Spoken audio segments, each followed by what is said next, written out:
দোকান ছিল সব গেছে গা।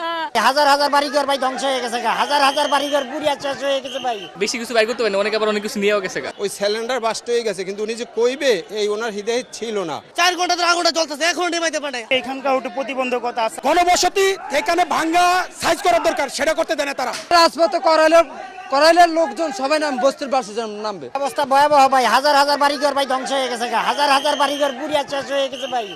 এদিকে নাই, মসজিদের এই পর্যন্ত শেষ, এদিকে কবলক সব শেষ, এদিকে স্কুল কলেজ এদিকে যা আছে সব পুড়ে গেছে, এদিকে কোনো নাই, একবারে ধ্বংস। আমার বাড়িঘর যা ছিল সব গেছে গা। আল্লাহ গো, আমার বাড়ি আসল, দোকান ছিল সব গেছে গা। আমার আর কিছু নাই। আল্লাহ গো, আল্লাহ,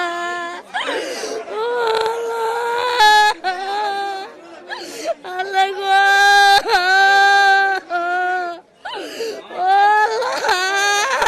তুমি বুঝে রেখেছিল। আল্লাহ, আল্লাহ গো। গ্যাসের 2টা সিলিন্ডার বাস্ট হওয়ার পর থেকে এই অবস্থা। এখান থেকে অনেকগুলো বাড়িতে বলছি ভাই, আমরা যখন দুর্ঘটনা হয়ে গেছে, আগুন লাগছে, কিছু বাড়ি ভাঙার পরে এগুলো সেভ করুক, কিন্তু কেউ ভাঙতে দেয় না। যাদেরকে বলতেছে আমরা সেভ, এখন বলছি আমরা সেভ হয়েছে, আমরা ভাঙছে, লোকের সবারগুলো ভাঙছে, কিন্তু তারা বুঝতে চেষ্টা করে না। বস্তি এলাকায় ঘনবসতি এখানে ভাঙ্গা সাইজ করার দরকার, সেটা করতে দেয় না তারা। তাদের জন্য এই ক্ষতির জন্য তারাই দায়ী, ক্ষতির জন্য তারা দেয়, নিজেরা ক্ষতি হয়ে গেছে, বাকি আরো মানুষের ক্ষতি করে দিছিল। খুব খারাপ অবস্থা ভাই, মানুষ জনসংখ্যা মারা গেছে, আবার ঘরের দুয়ারে আগুন লাগছে। সবাই দোয়া করি আমরা, মানুষ খালি বাইচা থাক, জিনিস বাঁচে যাক, মানুষ বাইচা থাক, মা বাবা বাইচা থাক, কি সন্তান বাইচা থাক, আমরা কামনা করি এই জিনিসটা। সবার কাছে অনুরোধ, দেশবাসী সবার কাছে অনুরোধ, এতটা সাহায্য করুক। এই সময় করার কোনো এই মুদ্রা কথাই তো বাইরে না, একবার আমার সব গেছে গা। আমার বাচ্চাটা ছিল দোকানে, আমি ওয়াশরুমে গেছি, ওইখান থেকে আইসে দেখে এই অবস্থা। আমি খুব আতঙ্কের মধ্যে ছিলাম, সব দোকানের ভিতরে রেখে আমি তালা মেরে দিচ্ছি, কারণ আমার কিছু করার ছিল না, আমার এখানে কেউ নাই, শুধু আমি আর আমার ছেলে। এখানে আগুনটা লাগে একবারে, আর আগের বার যখন লাগছে এটা এ সময় যে কেউ লাগাই দিছে, যে পাউডার, একজনে পাউডার মারিয়ে গেছে, আর একজনে ওটা কি পাউডার জানি কয়, ওই আগুন লাগাই দিয়ে আগুন আগুন আগুন এই কয়েই আগুন লাগাই দিয়েছে। ওর সময় কেউ কিছু বাঁচাইতারে নাই। আর একাপ নাকি আমি তো দূরে বই শুনছি, ঘরে পাক করতেছে সিলিন্ডার দিয়া, ওই সিলিন্ডার বাস্ট হয়ে গেছে, কিন্তু উনি যে কইবে এই ওনার হৃদয়ে ছিল না।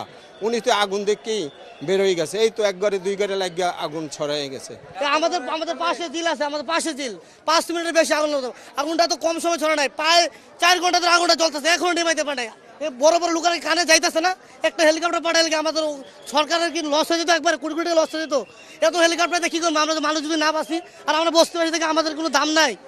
হ্যাঁ, আমাদের কোনো দাম নাই, কদিন পর আগুন লাগতেছে, সরকারের কোনো কানে যাইতেছে না, সরকার আয় সরকার যায়, আমাদের কোনো ভাগ্য পরিবর্তনের কোনো ইয়া দেখতেছে না। এখানকার একটু প্রতিবন্ধকতা আছে, আমি একদম শুরু থেকে আসি, এখানে দেখতেছি গাড়ি ওইভাবে ঢুকতে পারতেছে না। এদিকে যদি কোনো প্রকার ফায়ার হাইড্রেন্ট যেটাকে বলে, এগুলো যদি স্থাপন করা থাকতো, তাহলে ফায়ার সার্ভিস সহজে এখান থেকে পানিটা নিতে পারতো। আমি ফায়ার সার্ভিসের সাথে কথা বলছি, কিন্তু ঘটনা একটাই ভাই, এটা আসলে বস্তিবাসী মানুষের কথা এইটাই, যে আমাদের ফায়ার সার্ভিসের যেই সক্ষমতা, এই সক্ষমতা নিয়ে একাধিকবার প্রশ্ন ওঠে। এর আগে ওই পাশে একটা বস্তি আছে, সেখানেও আগুন লাগছে। এই একটা প্রশ্নই, যে সরকার এত হাজার হাজার কোটি কোটি টাকার বাজেট বিভিন্ন জায়গায় দিচ্ছে, কিন্তু আমাদের ফায়ার সার্ভিসটার সক্ষমতা নিয়ে এরকম প্রশ্ন। কইতে পারি না, আগুন লাগা তায়া পড়ছি এদিকে, আর ওদিকে অনো যাইতে দেয় নাই। আমার এই পোলাপান ছাড়া আমার আর কিছু নাই। বাঁচার লেগে তো আমরা অনেক কিছু করছি, কিন্তু ফায়ার সার্ভিস দেরি করে আইছে, প্রায় 40 মিনিট পরে আইছে, 5000 রুম পুরার পরে আইছে, সব শেষ হয়ে দিক দিয়া। আর এলাকাবাসী চেষ্টা করছে, চিপার লেগে কিছু করতে পারে না। মানুষ রাস্তাঘাট বন্ধ করে দেয়, ব্যবসা বাণিজ্য করে, গাড়ি রায় ওই পিক আপ দিয়ে বন্ধ করে দেয়, একটা ফায়ার সার্ভিস গাড়ি ঢুকতে পারে না, মানুষ নিয়ে যাইতে পারে না, পাইপ নিয়ে আমরা আসতে পারি না।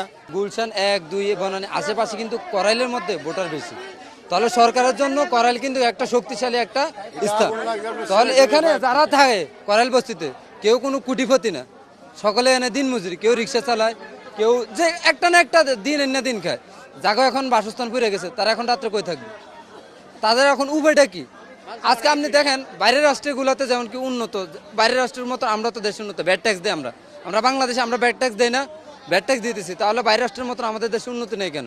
আমাদের এখানে হেলিকপ্টার নাই, ফায়ার ব্রিগেডের সব কিছু ভোগান্তি, বাংলাদেশে জন্মগ্রহণ করাটাই কি ভুল অপরাধ নাকি বস্তিতে থাকাটাই মানুষের অপরাধ? আজকের একটা করাইল এরকম ভয়াবহ আগুন লাগার আগে আগামীতে এর চাইতে বেশি পদক্ষেপ নিতে হবে সরকারের, এর চাইতে বেশি পদক্ষেপ নিতে হবে। তা না হলে রাজপথে করাইলের লোকজন সবাই বস্তির বাসে নামবে। বেশি কিছু বাইর করতে পারেন, অনেকে আবার অনেক কিছু নিয়েও গেছে গা।